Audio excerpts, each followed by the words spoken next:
Hi, I'm Sam. And I'm Andrew. And we're NB Board Gaming, and today we are looking at the game Project L. This is an abstract puzzle game, so Andrew is going to show us how to play, and then we'll be back for our final thoughts. All right, so today we're looking at Project L, which is an abstract strategy puzzle game for 1 to 5 players or 6 players, depending if you have the expansion. It is published by Boardcubator, designed by, I'm sorry, I'm probably going to botch these names, but Adam Spaniel, Jan Sokol, and Michael Mikas. All right, so let's see how it is played. Okay, so now in Project L, what you're going to be doing is you are going to be completing these puzzles using these pieces that you're going to be getting throughout the game. Now, on your turn, what you're going to be doing is you are going to be taking 3 actions. And depending on if you're playing with different expansions or just the base game, you're going to have a number of actions that are available to you, which we're going to go over just in a minute. But this game, it doesn't really have an end time, so it's going to end as quickly or as slowly as the players make it. Because what's going to trigger the game end is going to be this deck right here of black tiles, all right? Once this deck runs out, that triggers the end of the game. There will be one final round, and then there will be finishing touches, which we will talk about, and then there will be final scoring, all right? So let's jump in and let's talk about the different actions that are available to you.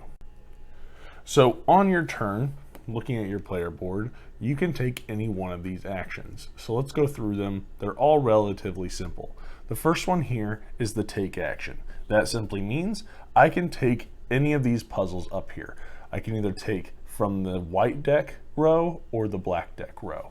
Now, the differences between the two is that the black deck, one, triggers the end of the game, but also is worth more points. If you look here, each of the tiles are significantly worth higher points, whereas the white tiles up here are going to be less significant when it comes to points. All right, so you can take any one of these tiles no matter what. It doesn't matter, there's no restriction. Once you take, so let's say I take this tile here, and then once you take a tile, a new one will come out and it will take its place. All right. Another action you can do is called recycle. All right. So what you're going to do for the recycle is going to be choosing a row, no matter which row, and you can essentially get rid of them and then place them in any order that you like on the bottom of the deck, of this white deck, and you'll bring out 4 new ones. Now I'm going to keep these ones out here just so that I can show you some different things for different actions, including with the expansion. So that is an action though. You can recycle by getting rid of any one row and putting them on the bottom of the deck in any order and bringing out 4 new tiles. All right, so it's the second action that you can perform. The third action is going to be the upgrade action. And what's kind of nice is they actually show you a little bit of the different levels of pieces, and this is going to come in handy when you do the upgrade action. So when you do the upgrade, you can do a few different things. You can either take a yellow tile, so you're going to be looking at this here. You can take a yellow tile, which is a level 1, and if you, this is all the Kickstarter edition, so I got the game trays and everything, but the tiles are broken into 4 different levels, 5 if you include the Ghost expansion, all right? So you have level 1 here, level 2 here, these 2 are level 3 tiles, and then all 5 of these are level 4 tiles. We'll talk about Ghost tiles in a little bit when I talk about the expansions, all right? But these are level 5, okay? So when you do the upgrade, you can either take a yellow level 1 piece, or you can take one of your pieces that you have in your supply and you can upgrade them. And the way you're going to upgrade is that you are going to choose to, let's say, put this one back, and I can take one that is a level higher, okay? Now let's say I have this tile that I want to upgrade. I can upgrade this and either get another tile that is in the same level. I can also go 1 level higher, or if I want, I can go 1 level lower. Depending on what your needs are, that's how you're going to use the upgrade for your action. All right. Now, when you upgrade, normally taking this action, you will, let's just say you are playing with the ghost tiles. You can never upgrade a level 4 to a level 5. There are special rules specifically on how to achieve getting these tiles. All right. And just remember, you always start with 1 green level 2 and 1 yellow level 1 tile to start the game. All right. So that is the upgrade action. And then after that, we will move on to the next action, which is the place action, which is pretty self-explanatory. You're going to spend an action in order to place a tile. So let's say I could place that one there, and then I can spend another action to place this one here, and so on and so forth. Again, you only have 3 actions, but each place action will allow you to only place 1 tile at a time. And then we come to the next big action, I guess, out of all of these, and that is the master action. So for this example, I'm going to grab a couple more tiles just to kind of show off.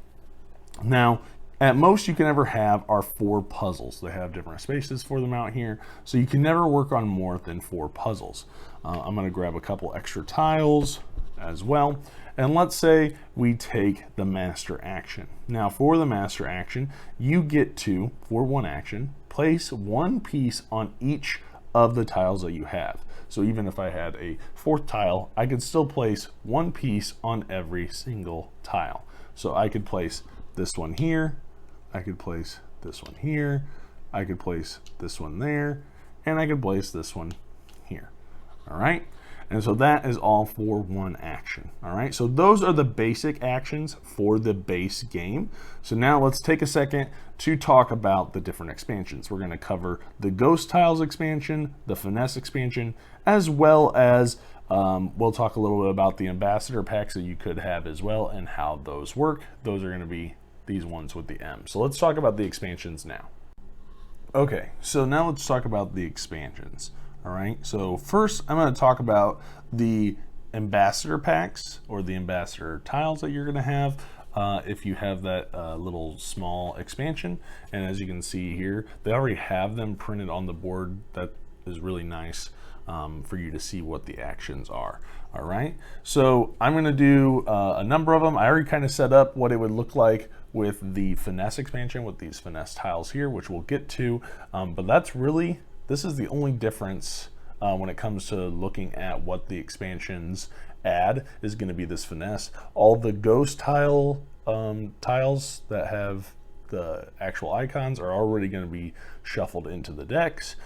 So there's really not, I would not have any issue with teaching this game to new players with all of these expansions included, because they really don't change the game up or really make it any too much more complex, I should say. Okay, so let's jump right in. So with the ambassadors, they're going to be these tiles that have the M here in the top right hand corner. Now let's say on my turn I use a master action and I completed my puzzles like this. All right, so when I complete a puzzle, I keep the pieces that I had. I know I didn't discuss this with the previous, talking about just the base game, but I figure I'll talk about it here. So you clear off the pieces and you're going to get any reward that's in the top right hand corner. So they could have ghost pieces or upgrades, which we'll talk about in a little bit, or if you have other ones, they're going to give you extra pieces and as well as points. You're going to take it and you flip it over and put it in your victory point pile. Okay, however, for these ambassador ones, you're going to keep them face up, because what you can do now is called an ambassador action. And you can do this action so long as you have one of these tiles that you have completed. So an ambassador action is essentially a master action. And what's going to happen is you just flip it over and you get to take the master action, placing 1 tile onto every single puzzle.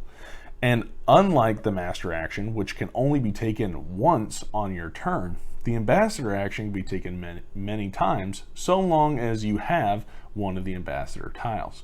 So you can take this multiple times so long as you have a tile that you can flip over. If you don't, then you can't take it. But that's how the ambassador pack of tiles works for the game. So that's the ambassador action. Next, we're going to take a look at the ghost expansion. All right, so for the ghosts, it's right here also on the board. What you can do is, let's say I completed this puzzle here, okay? I take off my pieces and I'm gonna gain this ghost tile, all right? And I add it into my supply and I now have finished this puzzle. Now, as an action, what I can do is I can take this and I can return it to the supply. And when I do that, I can choose any number of tiles that are going to complete this shape. So I could take something like this. I could go like this, and then I could take a couple of yellows. So long as it makes the same shape as the one that I gave back, then I can do that. And you can do this with any kind of combination. I could have easily have gone with a green and a blue and just made it look something like that, but you can do this however you wish. All right, so that is the ghost action. And just so you know, the only way to get these ghost tiles are by completing puzzles that give them to you, or by doing an upgrade. All right, so with the ghost tile, let's say I completed this puzzle, right? I now have the option to do essentially a double upgrade, where I can take a tile and I can upgrade it 2 spaces. So instead of only going from a level 2 to a level 3, I can take this level 2 all the way up to a level 4. Or I can upgrade to an actual ghost piece. So if I have, and you can split this up as well, I could upgrade one level 2 and then upgrade a level 3. I don't have to use them just upgrading one piece twice. All right, and so you can use these upgrades, and only these upgrades. There are double upgrades as well as single upgrades. These are the only way that you can achieve upgrading to a ghost tile. Otherwise, you just have to get the tiles that give them to you, but this is the only way that you can get them. All right, so that is with the ghost expansion. All right, and then the last thing we'll talk about is going to be the finesse. All right, so with the finesse expansion, what this is going to bring into it is it's going to bring into these tiles that are going to help you to earn credits. All right, and credits, and as you can see, there are a ton of these tiles. So you have A's, B's, and C's, all of which are going to be randomly placed out, and you have a bunch of replayability here. Okay, but then it's also going to introduce these metal coins that are called credits. All right, and that is what you're going to be doing here. You're going to be earning these credits. It also puts a new end to the game. So there are only ever 10 of these credits that are out on the board. And so when you play, there's only going to be 10 rounds. And when you are trying to achieve these, is you can only achieve the one furthest to the left that is face up. So for the first 2 rounds, you cannot achieve any credits. However, starting on the 3rd round, if you meet the conditions of that tile, you can earn these credits. And why do you want these credits? These credits you can spend. And for every 2 credits that you spend, you get to take an extra action. All right, so you're usually limited to 3, but if you have a bunch of these, you can spend them, and every 2 gives you an extra action. And this action does not count as one of your 3, so you don't have to spend an action to pay 2 credits to take an additional action. All right, so this is a free action that you can take, and then you can play potentially 5, 6 actions in one turn. All right, so how are you going to achieve them is going to be based on the tile. There are 2 different colored tiles here. You have the pink ones and then you have the teal ones.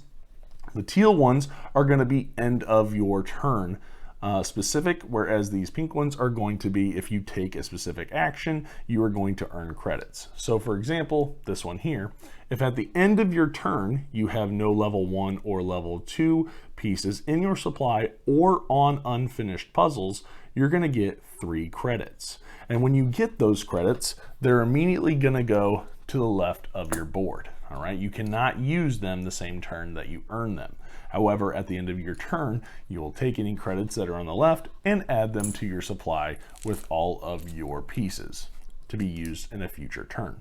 All right, if you look at the next one, this one is saying that for each of these pieces that you add to a puzzle, so if I add this piece to an unfinished puzzle, I'm going to get a credit, and I get a credit for every single time I take an action that does that. All right, this one here says every time I take the upgrade action, I get a credit.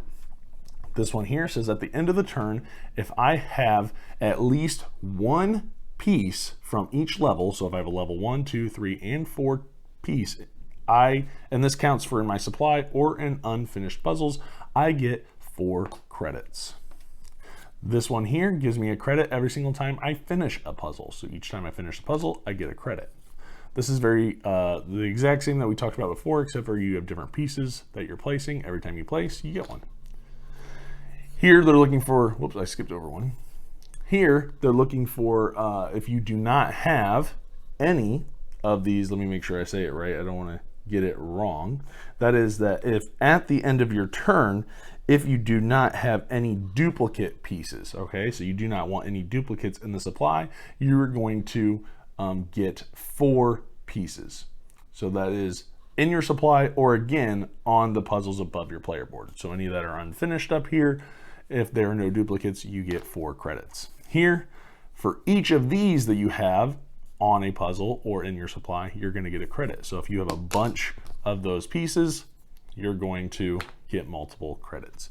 And there are a bunch of different ones. There's ones like this, where each time you take the insert action, which is where you spend 2 credits to get an additional action, that's going to get you a credit.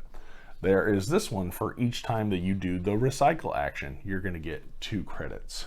There is this one, where if you have no unfinished puzzles above your board, at the end of your turn, you're going to get 4 credits. And so yeah, and then there's this one where every time you take a puzzle, you're going to get a credit. So, and they just kind of go on and on and on. There's a number of variability that you can play with these different tiles. So that is going to cover the Ghost expansion, the Finesse expansion, and the Ambassador tiles. Things that I think you could easily throw in here. The Finesse expansion really helps speed up the game, gives you a little bit more ability to get some additional actions. These Ghost tiles are really sweet with the Ghost expansion because they're level 5 and can really fill up these puzzles a lot faster. And even the Ambassador tiles, where you get to spend them and actually use a master action potentially more than once on your turn. All right, so that's how you're going to play Project L. That's all the expansions. So let's go back up top and give you our final review. All right, we're back to review Project L. So tell me, what did you like about this game? What were your pros? Well, first I'll say, we're not really big abstract strategy games. Yeah, no. We don't. We're not big chess players, not even like Onitama or any of that kind of stuff. It's not anything that really gravitates us towards it. Mm-hmm. But I think what kind of drew me towards this game was, one, the production. Let's just say the production was amazing. The acrylic tiles of the different shapes are so nice and chunky to hold in your hand. I love the recessed boards for the different puzzles.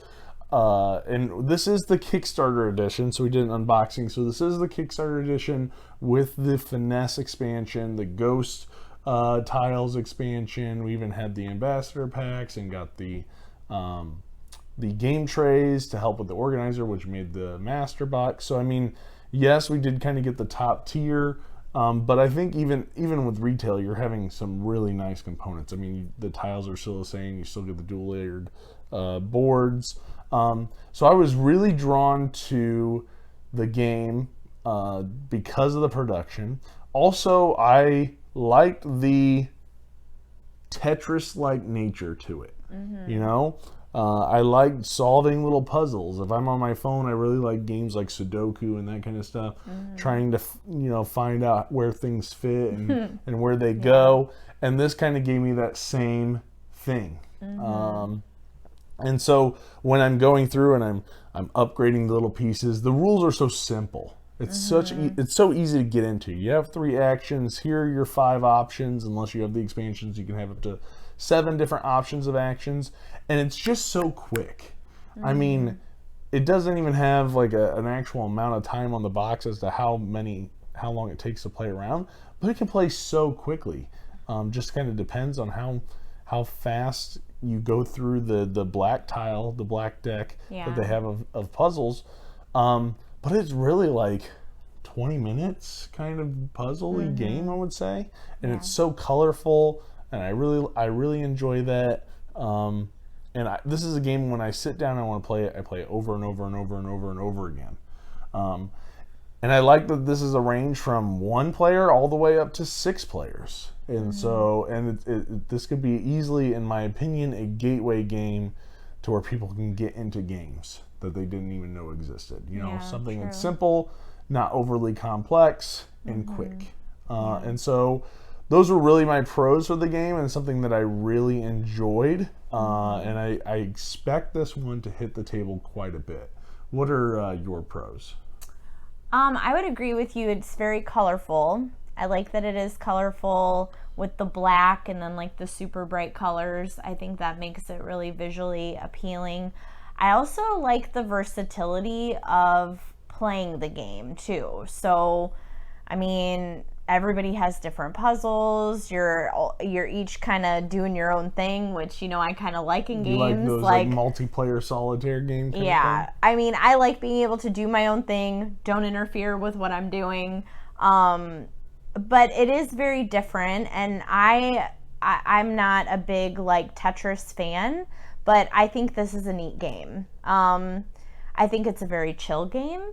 It is easy to learn. It's just completely different than anything I've played, honestly. It gives me, I love cats, which is like kind of like Tetris. Right, yeah. But yeah, I liked it. I thought it was a neat idea. So, and kind of when he pulled it out, I was like, oh, what is this? Like, I didn't really know anything about it, but It's interesting. And I think it is one of those games that you can teach to people that don't really play games. And it's something they could still enjoy. Right. Yeah. Yeah. So what are some cons that you have? We'll start with you for cons. Cons? Maybe just that I'm such a thematic person when it comes to games. I love theme. I was like, meh, like it's okay. I mean, it's not really meant to have a theme. If it had a theme, it might not make sense to have a theme. I don't know what theme you would put I mean, unless you're like building stuff, like buildings or something. I don't really know, but that would probably just be like the only con for me. You just like dripping theme in games. I do. Like, I want to feel immersed in it. But is this an abstract strategy game that you would go want to play?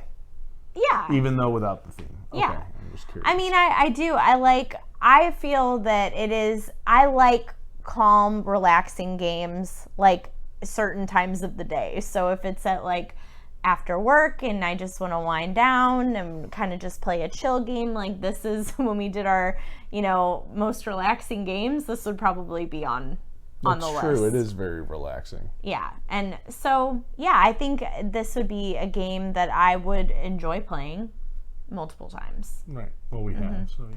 Well, I mean, like in the future. No, I get what you're saying. Yeah. So the cons are just you would just wish there was more theme. Yeah. I'm just kind of like, yeah, I mean. It just didn't hit her pretty sweet spot. Yeah, it's not my sweet spot, but that's okay. Yeah. For me, I think my con is, and I'm gonna say, it's gotta be the box. I'm gonna be super curious just as to how well this game is going to sell. Yeah. Because, and this is just the cover, but I mean, it's literally, even if you look at the back of the box, all the sides of the boxes, it's just black. That's all it is. If I saw this, boring. If I did not see, this is a game that I think is a great gateway game for abstract strategy games for new gamers to be able to get into and enjoy, and be something simple and quick and fun. But if a new gamer saw this sitting on a shelf, whether it be at a board game store or at any big box, they would never pick this up. They would just see a giant L on it. The backs of the base retail, it just says it's 1 to 5 players, I think, on there or whatever. And it's like 14 and up. I don't think you have to be 14 years old to play this game. I don't. I don't think it's that hard of a game to play. But I think that a lot of people are going to see this game, and if they don't know anything about it, they're just going to pass it up and there's nothing on the box to even tell you what it is. What's about it? Okay, can I say something? Yeah. So, if I saw this in the store, right? And it's like at Target or whatever, sitting on the shelf, I would think, okay, so first off, my question is, Project L, like... It doesn't even say, it just says L. Yeah. You don't even know. But my question is, why is it Project L? First off, and if I heard it was called Project L, if I saw this box, I would think this was a couples game. Like a I don't know. Love game? Can I say that on here? But yeah, like a love game. Okay. Like an intimacy type game. Oh, like one of It's those. dark, Oh, it's interesting. black, and Like a not safe for work kind of game. yeah. Okay. Like mysterious, like there could be some dirty stuff in here. That's what I'm thinking. Really? Yeah, like Interesting. if I saw this sitting on a shelf, I've seen games that are I kind guess of like if that. you turn it sideways, it kind of looks. Never mind. We won't do that. We'll just say Project Love. Looks like some genitalia. Stop it. It's I'm just kidding. Sorry. Project L. I would Maybe think we'll have Nick edit that part out. a couple's game, but that's what I would think. Looking Right. at the box. Right, and so I'll be curious. Like 'cause nighttime. I think it's a great game, but I don't think this is going to sell very well. I don't, unless you are in the hobby, but that's the thing, is that if you're an abstract strategy gamer, is this going to be what you're looking for? I feel like people in those that are in that area, that play chess, that play Onitama, it's got to be a higher level of strategy, and I don't think that that's what you're going to find here. No. I think this is a great step into that genre of games. I think this is, you don't really like abstract games? Let me show you this. And I think you would like it. But unless a veteran abstract gamer gets it, which this wouldn't really, to me, I don't know if this would be up anybody's wheelhouse. I'm not an abstract gamer. But then, so they would have to get it, and then they'd have to introduce it to somebody else. Because I don't think anybody that's new into the hobby is going to pick this up because they don't know what it is. And so, yeah, I think the marketing, I don't know. I just think they could have done a way better job with that. And I mean, it looks nice. Sure, aesthetically, it looks nice. Even in the game, it looks nice. But that's my negative. And so I'm going to be very curious to see if this game even shows up anywhere in the board game community, other than maybe some big reviewers that are deep into the actual hobby. I just don't know if this game is going to make that much of a splash. And I think it's going to come down to the box and poor marketing.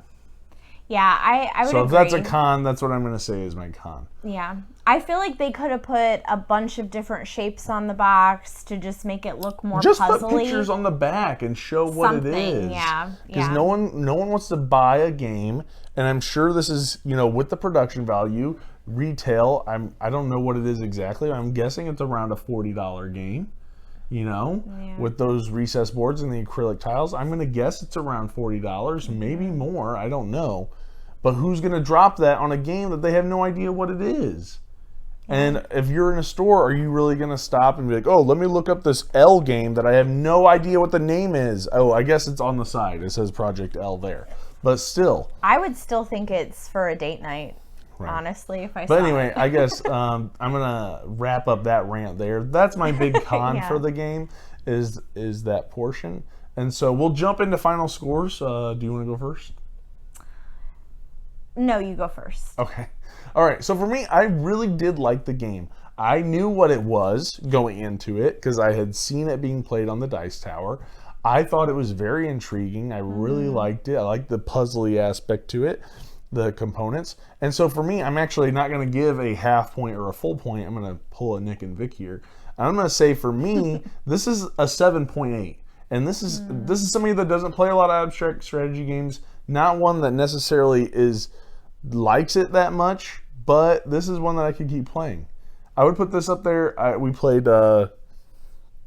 this nowhere near the same thing, but when I think of fun abstract strategy games, I think of Mandala Stones that we played with Nick and Vic. Yeah. And I like this one as much as I like that one. I like them both very much, but this one I think is more of a gateway kind of game.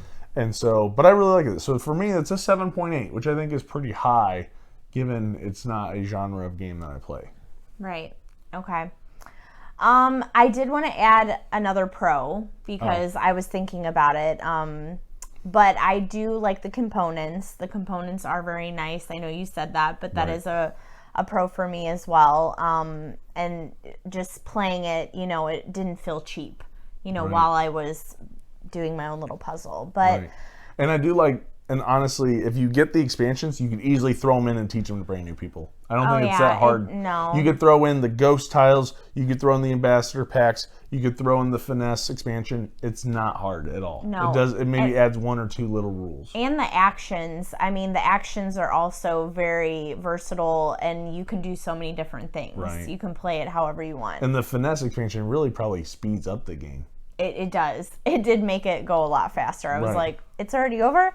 Right. But for my final score, I think I'm going to pull a Nick and Vic too. Oh, wow. And do... They're rubbing off on us. Yeah, a little bit. I'm going to give this game a 6.2. Oh, okay. Yeah. Okay. It was pretty good. You know, it's not, you know, my like wheelhouse. Good but thing it it's plays okay. solo. No, I'm just kidding. Yeah, I think it would be fun solo too. Yeah. So, yeah, let us know. Would you, if you saw this game on the shelf, I'm curious, and you didn't know anything about it, would you get it? Would you, well, I mean, most gamers that are probably watching this probably would look into the games before they buy them. But I'm just saying, if you just saw this sitting on a shelf, do you think this would be appealing to people that just see it sitting there? Would this be something that you'd want to spend money on, not knowing anything about it? And knowing that the back of the box doesn't have any pictures or anything like that, there's no real imagery to draw you in. So I'm curious about that. Maybe I'm way off base since I'm not an abstract strategy game guy. Maybe I'm way off base, but I feel like that was a huge miss. So yeah, let us know what you think in the comments. Also, please like, comment, subscribe, and click the little bell icon so you get a notification every single time we post a video.